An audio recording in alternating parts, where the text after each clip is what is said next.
안녕하세요 여러분. 오늘은 사회 1단원 우리나라의 여러가지 지형에 대해서 비식 노트로 함께 정리해 보겠습니다. 늘 그렇듯이 노트 가운데 한반도 지도를 그리고 시작해 볼게요. 1, 2, 3 우리나라의 가장 큰 섬 제주도, 그 다음 큰 섬 거제도, 그 다음 큰 섬 진도, 작은 섬들도 표현해 봅시다. 우리나라의 여러가지 지형 중에 가장 먼저 산지를 표현해 보겠습니다. 위아래로 길게 뻗어 있는 두 산맥을 먼저 표현해 볼게요. 북한의 낭림산맥, 남한의 태백산맥. 나머지 큰 산맥도 정리해 볼게요. 북한의 함경산맥과 마천령산맥, 남한의 소백산맥. 그림을 보면 아시겠지만 오른쪽과 위쪽에 주로 산이 많죠. 오른쪽 위에 산지에 대해서 정리해 보겠습니다. 산지.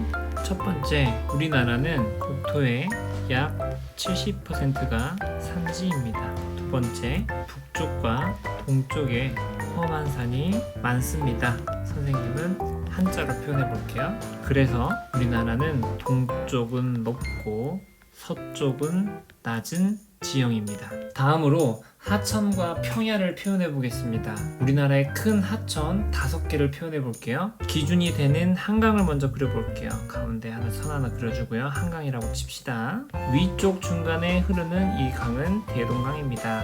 아래쪽 중간에 흐르는 이 강은 금강입니다. 금강 아래에 비스듬히 흐르는 이 강은 영산강입니다. 소백산맥과 태백산맥 사이에 흐르는 이 강은 낙동강입니다. 하천이 흐르고 있는 방향을 화살표로 표현해 볼게요. 왼쪽에 있는 강들은 전부 동쪽에서 서쪽으로 흐릅니다. 산이 다 동쪽에 있으니까겠죠? 낙동강은 북쪽에서 남쪽으로 흐릅니다. 이 큰 강 사이사이에 평야가 위치해 있습니다. 그러면 왼쪽 위에 하천과 평야에 대해서 정리해 보겠습니다.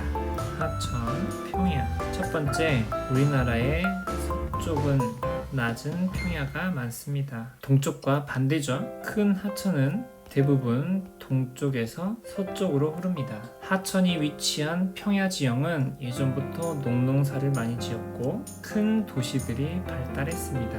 오늘날의 큰 도시들도 모두 평야 지역에 있죠. 마지막으로 해안에 대해서 정리해 보겠습니다. 가장 만만한 동해안부터 가볼까요? 동해안은 해안선이 단조롭습니다. 모래사장이 펼쳐진 곳이 많아서 해수욕장이 많죠. 다음으로 남해안으로 가볼까요? 남해안은 다도해라고도 부릅니다. 크고 작은 섬들이 많기 때문이죠. 물이 깨끗하고 파도가 잔잔해서 양식업이 발달했습니다. 선생님 고향도 남해안인데요. 어렸을 때부터 김이나 미역, 다시마 같은 양식업을 많이 했던 기억이 납니다. 마지막으로 서해안으로 가볼게요. 한강과 금강 사이에 자세히 보면 이렇게 아주 복잡한 해안선으로 이루어진 걸 볼 수 있는데요. 전체적으로 서해안의 해안선은 복잡합니다. 다음으로 밀물과 썰물의 차이가 커서 갯벌이 발달했고요. 세계 문화유산으로 등록된 우리나라의 아주 자랑스러운 자연환경이죠. 이 갯벌에서 많은 사람들이 해산물이나 소금을 얻기도 하고요. 간척해서 농사를 짓거나 공장을 짓기도 하죠. 그럼 색칠해 볼게요. 다음은 초성 빈칸.